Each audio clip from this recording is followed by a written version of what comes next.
Hello everybody and welcome. I'm Renee Paul, one of the teacher development leads at QMEC and a GP in Islington. Today's session is on facilitating online synchronous seminars. So synchronous meaning when we're in a room or virtual room together with our students. We're aware that everyone is working very differently now during the COVID-19 pandemic. And so we're also having to think carefully as a medical school about teaching differently.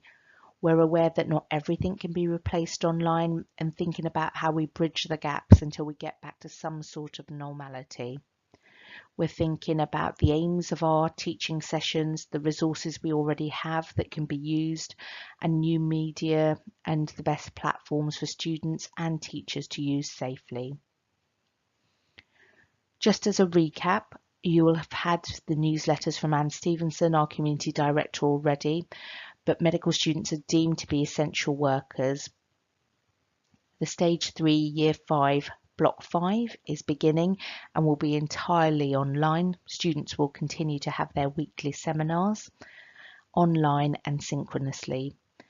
The rest of the academic years will be continuing from September, and we're thinking with you guys about how we can work flexibly and innovatively and remotely, and we will keep in touch about this.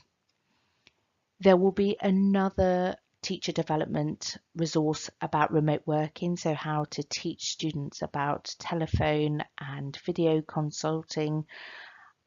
And I also highly recommend the team's quick reference guide that the QMEC team have developed for you. So by the end of this session, I hope you'll have considered or perhaps even reconsidered what learning and teaching is. We'll think a little bit about small group learning theory and then focus specifically on the challenges, but also the opportunities and strategies for facilitating online seminars. So, what does learning mean to you? We know our teachers will understand it's far more than simply the transmission and assimilation of knowledge and skills. Our QMEC ethos is thinking about where the learner is coming from, what they already know, how they're actually processing the information that's being presented to them, particularly when they're posed with something new or something that doesn't sit that comfortably when a transformation occurs and there's actually a change in their belief system or behaviour. We also really like the final definition, where our students are learning in groups and in communities of practice with other students and with you, our teachers. It's quite useful for you to think about where you are in terms of understanding how adult learning occurs, as this will have a huge impact on how you teach. So many of you will already have seen this slide if you've attended our teacher development sessions in the past. I include it here again today because I think the levels of teaching is a useful reminder. Level 1 is where a teacher uses a very didactic approach. There's no need to vary their style because their view of teaching is simply as knowledge transmission. What we'd like you to be, especially for the Stage 3 seminars, is a Level 3 teacher. This is where the teacher focuses on what the students need and how best to facilitate their learning. Like Level 2, the teacher will use a variety of approaches, but with a focus on what is most appropriate for the learner, not simply what skills the teacher possesses. So I'll leave this definition of a learning needs assessment up for you to read through on your own.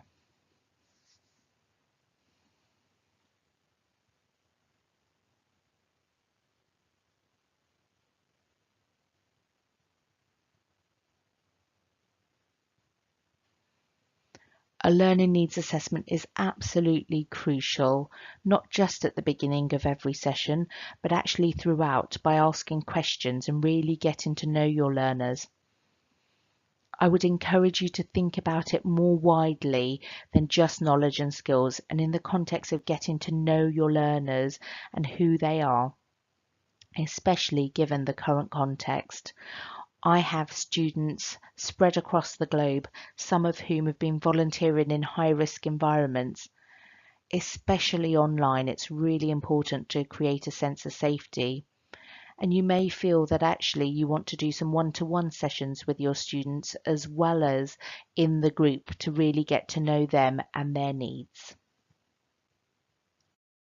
So let's think about a learning needs assessment in a little bit more depth.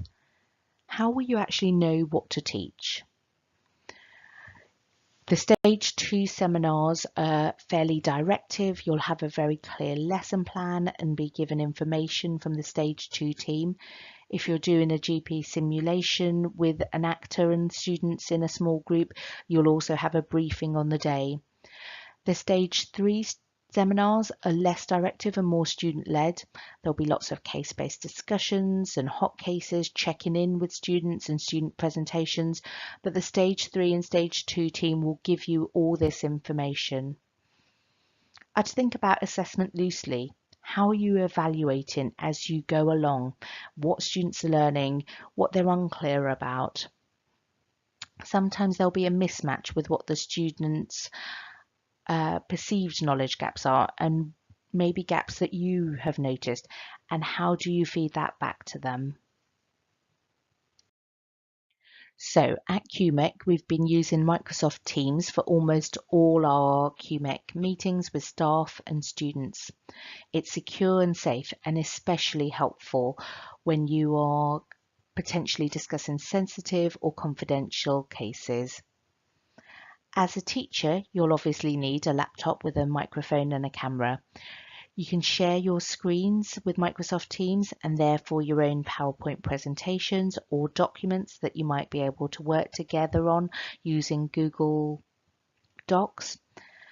We have also used Zoom, which is absolutely fine for webinars and where you're giving less sensitive information. And I just remind you, if you don't feel confident using Microsoft Teams, we've produced a quick reference guide so that is essential reading for you. But I would also suggest with any new technology that you have a play around with it. You get to feel a bit more comfortable and be honest with your students about your capabilities and your experience and confidence with using the technology. So thinking a little bit about the technology, apologies if this is obvious to some of you, but if you're doing online seminars from home, you might need to identify, if you haven't already, where your Wi-Fi hotspots are. I'd think a little bit about the sound quality as well, and if you have got noise cancelling headphones, I think they're worth investing in, especially if you've got young children running around like I do.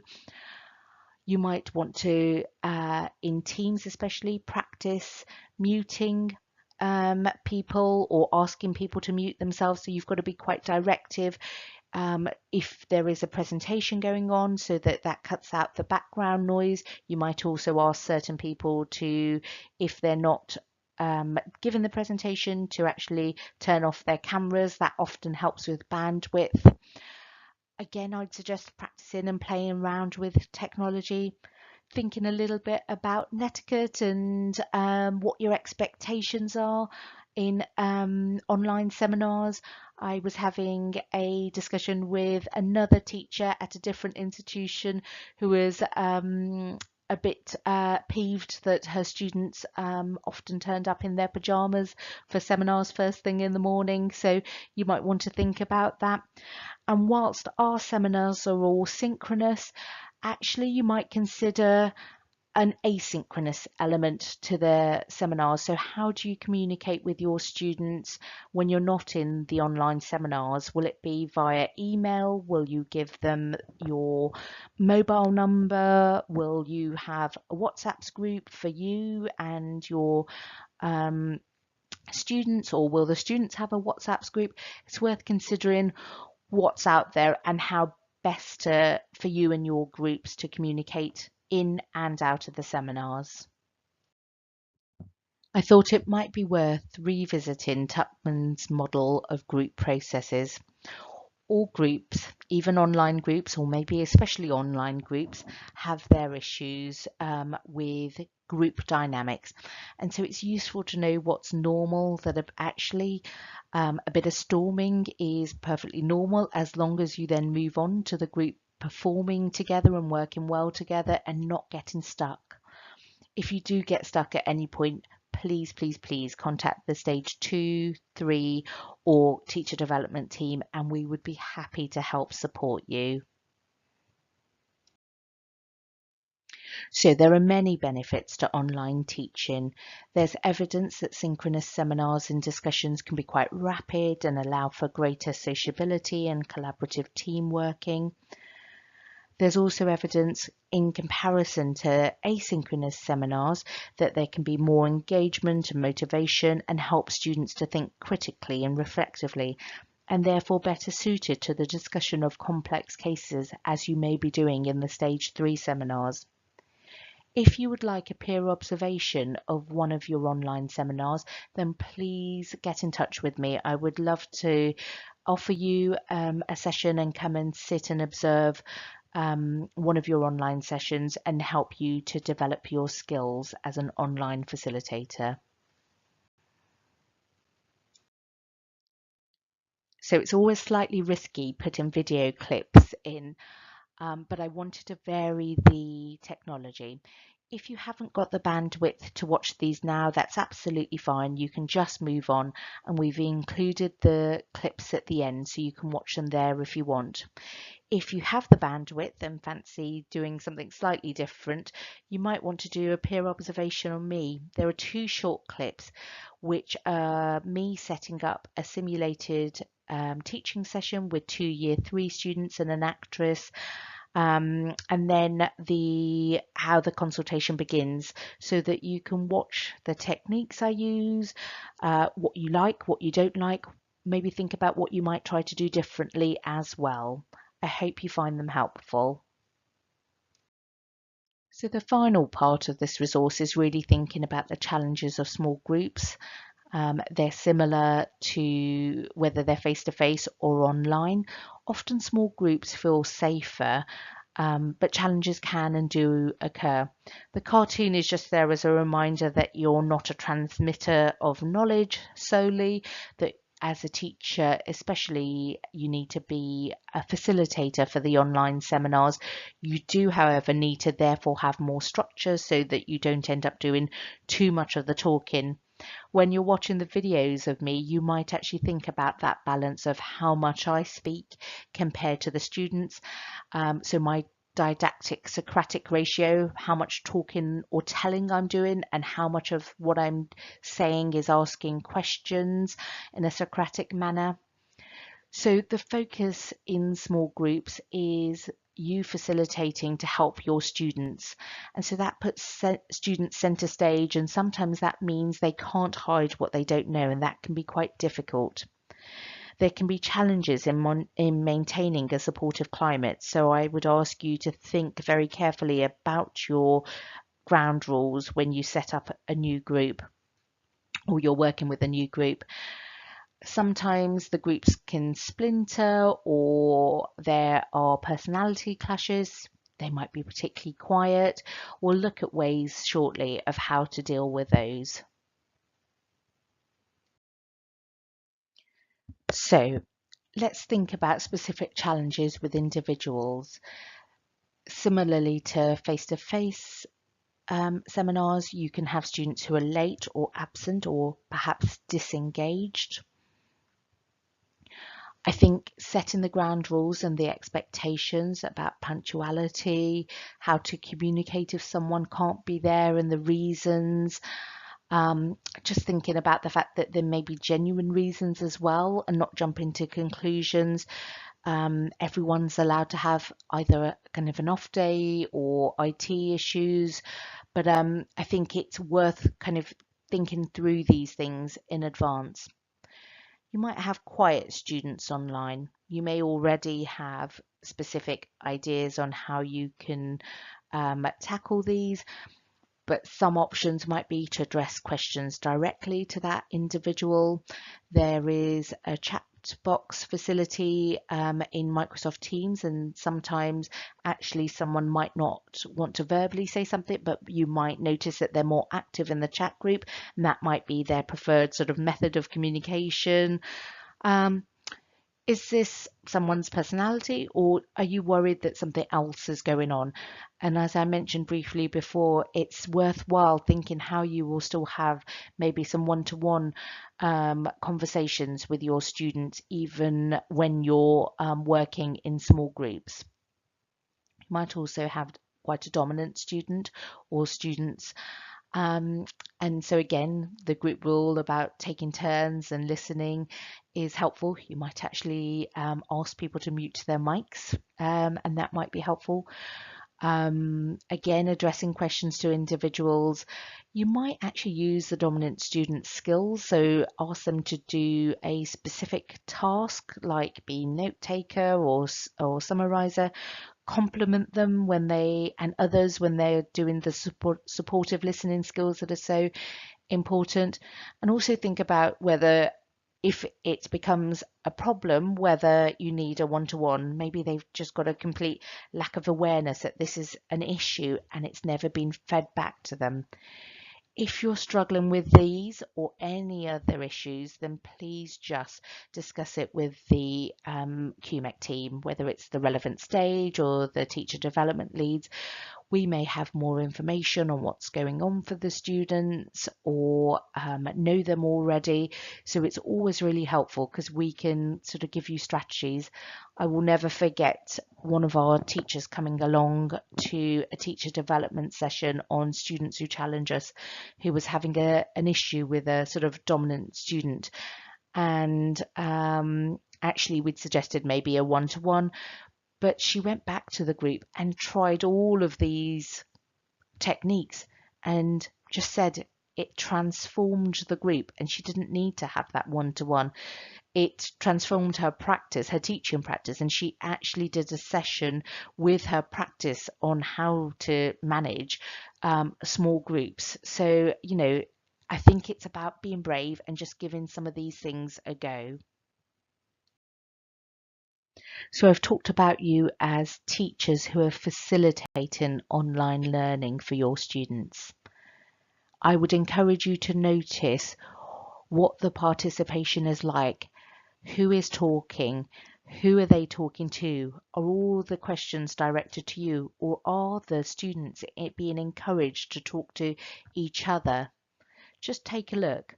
On Microsoft Teams now, you can have up to 9 of you on the screen at the same time. So you should, if you want to, be able to see all of your group.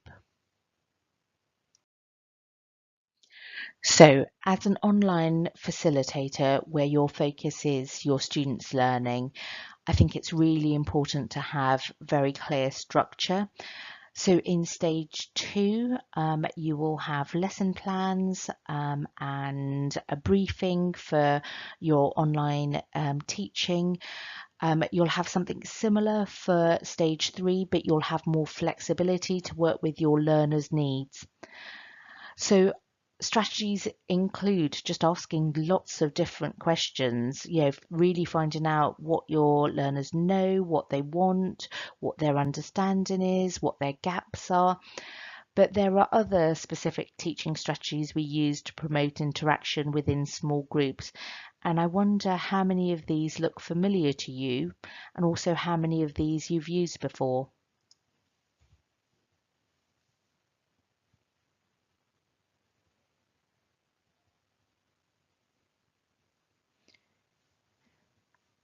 We'll include a handout which has got a brief description of each of these activities if they don't sound familiar or if you've not used them before. But I'd also suggest you do a bit of reading around and then give it a go. Just try one of these that you've not tried before and see if it works. It's also matching the learning and the outcomes that you want to the specific task. So a debate isn't going to be the most useful tool for everything, but actually might be if you really want to explore a hot topic or quite differing views on things. I'll leave it to you to decide.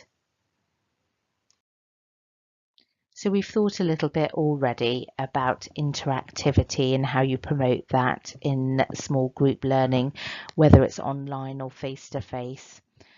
There is a varying response to learning at the best of times, and the same is true in digital environments.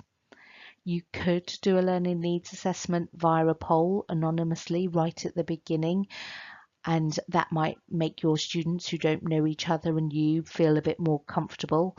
I'd suggest trying as many new things as you can. So you may already pair up students for a project, but if you see a struggling student, would you normally pair them up with somebody in the group for a bit of support? You can still do that online. Our students can practice their clinical scenarios they've encountered via telephone and video consulting in online seminars. We mentioned earlier synchronous and asynchronous capabilities, so you can share screens and Google Documents, and students can support each other with their learning and work together outside of the seminars for stage 3 as well. I would suggest you're really honest about your limits and capabilities, and especially for stage 3, use the student strength, especially if you've got a tech whiz in the group, so that you can all learn together. And finally, this is obvious, but we understand that things sometimes go wrong, so it's always worth having a plan B and a plan C for if your internet goes down or if you have a last minute emergency, so you can let us know. We're here to support you. So the final video clip is of me summarising and getting feedback from everyone. I'd ask you to do a peer observation on me. Think about how many questions I ask, how much talking or didactically I do, but also notice, hopefully, the role modelling I do, especially with regards to team decision making and working.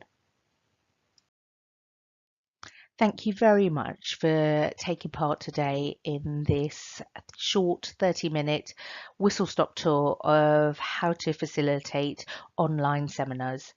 I really hope you've enjoyed it and hope you've learned something today. In this short evaluation form, I'd really like to know what you've learned today.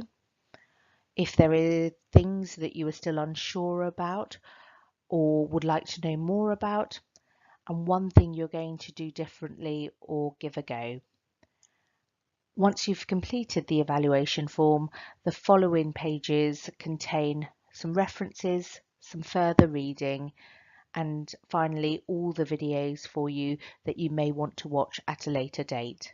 Many thanks.